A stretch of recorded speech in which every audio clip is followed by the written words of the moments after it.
It's still International Women's Day, and one more time, a happy International Women's Day to all the incredible women out there. Every woman is actually incredible. Now, every year, March 8th is celebrated as International Women's Day across the world to promote women's rights and honor their achievements across the political, economic, social, and cultural spheres. Now, the origin of International Women's Day can be traced back to the many socialist movements witnessed in the early 20th century. Adopted by the United Nations in the year 1977 and aided by the second and third waves of feminism, this day is a reminder of the grit and determination of women all across the world. This year's campaign theme, #BreakTheBias, spotlights the individual and collective biases against women that fuel gender inequality. Whether deliberate or unconscious, bias makes it difficult for women to move ahead. And now, joining us via Zoom, we will be speaking with Ogbonnaya Daisy Chioma. Now, Daisy Chioma is a finance and technical product manager with Link Finance. She studied mechanical engineering at the prestigious University of Port Harcourt, and currently Daisy is into tech. Good morning, Daisy, and thank you for joining us. Good morning, and thank you for having me. Happy International Women's Day, Daisy. You look amazing. A brief introduction about you. Who is Daisy? Wow, who is Daisy? Well, I see myself as a go-getter. So I will say Daisy is a go-getter. Some years back, when I wanted to study mechanical engineering, I was told, oh no, you can't do it. It's for guys. You don't see girls in that field. Don't even try it. And today, I'm a mechanical engineer. I'm a go-getter. When I got into the university, they said that women don't talk in engineering. As long as you're a woman, don't ever talk. Don't even come for a meeting. Don't even think you're going to have a position in engineering, then mechanical. It's not possible. What are you coming to do? I started going for meetings. Okay. I became the voice of their meeting.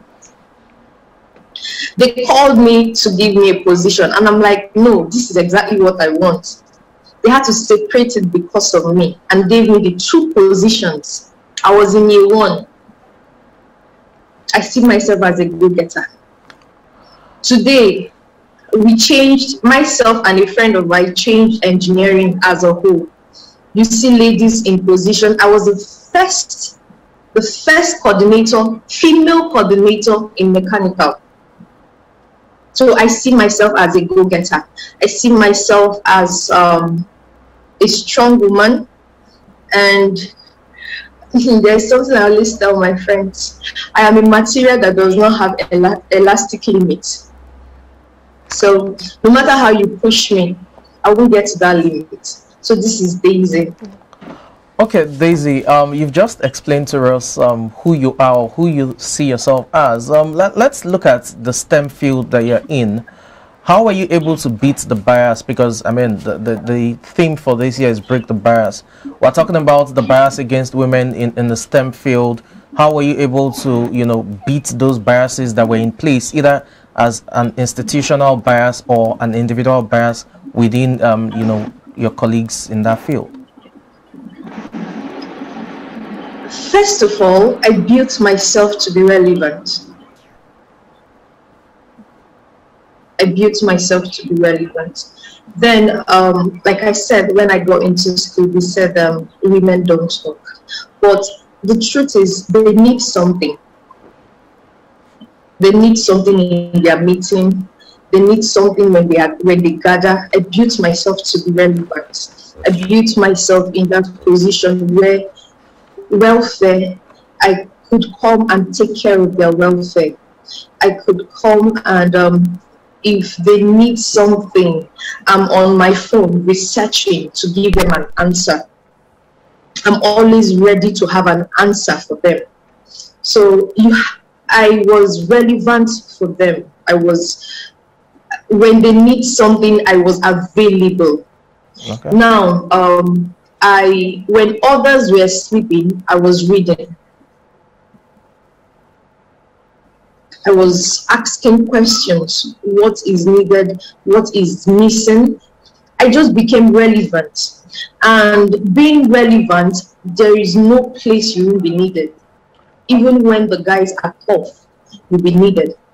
When I wrote JAM, they said that you can't do mechanical engineering. I wrote JAM, and I studied so hard for my post-TME.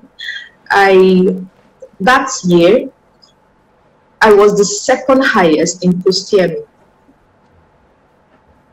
So I tried so hard and I worked so hard to be relevant. Because if you say ladies are not supposed to be here, and you see me, I have something that you need or the group needs, they come looking for me. And I also blocked out the negative notions, negative people. This cannot be done, this cannot be done. I don't care who you are. I don't care what you mean to me. As long as you come up and you say something is impossible, just saying is impossible, you are gone. I block you out. Oh, I did it. Okay, now. And I surrounded myself with people of the same mindset, people that are going the same place I plan to go to. So I have to be around them because they said iron sharpens iron. So I have to put myself in that situation where I'm open. I learn from them, they learn from me, and we build a stone where we build a stone where we can use that stone to break a mountain. Okay, Daisy, now so that's here now. You from mechanical engineering, you're currently the product manager for Link, and it's a tech. You're into tech, a technical company. So what formed your decision to go into tech? We understand that for mechanical engineering and tech is not something that you see a lot of women into. So what formed your decision into going into that field? Okay. When growing up, I told my dad I would like to build robots, smart cars, and mechanical engineering gave me that level for it. Now, after that, I realized that this is tech code. If I'm going to have the opportunity to build that smart car, to build robots, I have to also be into tech. I have to understand how to write code, how to write functions, how to build, how to give command to something. And I looked around. Wow, Python was easy. I wouldn't say Python was easy. I read a quote today and someone said Python is not easy. It's just the syntax are simple to use. So Python was, I checked the companies I would like to work for, Tesla and all those companies, and they use Python and R. So I decided to go with Python. So my decision going into tech is for my long-term goal. So all this now are my short-term goals leading me to my long-term goal. And my long-term goal is to get to that point where I can happily say, I built this car, I designed this car, and I also made this car smart. I built this Android, I built this robot. So, and not just that, tech is a new word. Tech is the new word. Tech is everything. Everything when it comes to the money, that's where the tech is. And when I started as a programmer, I also understood that you can do data science because you need to collect data and all these things when you're going to that long-term goal. So I decided to go into data science. I did data science with the Ministry of Health for 1 year, and I transitioned like some weeks ago, from a data analyst to a technical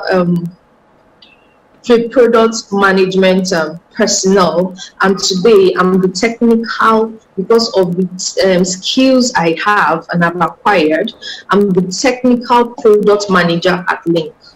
So that decision was because of the long-term goal that a child told her father growing up, her late father growing up, and here I am today. Okay, what an amazing story that is. I'm sure Dad will be proud of you where he is. Let's bring it home within the context of, you know, the United Nations International Women's Day.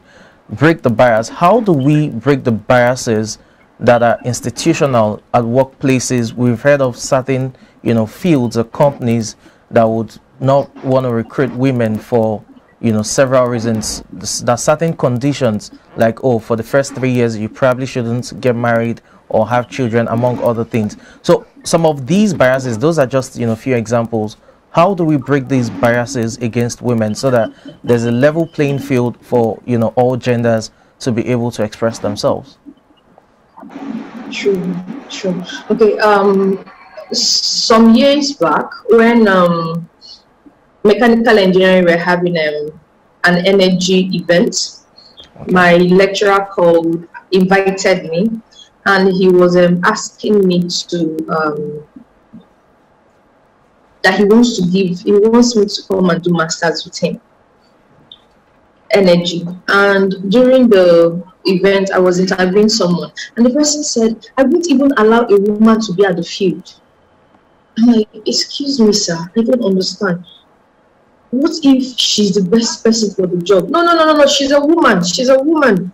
I can't allow her to be to go to the field. It's not possible. We have guys that can do it. Even if she's the best person, she'll be at the office and she will tell them what to do. Now, how we can break that is voice.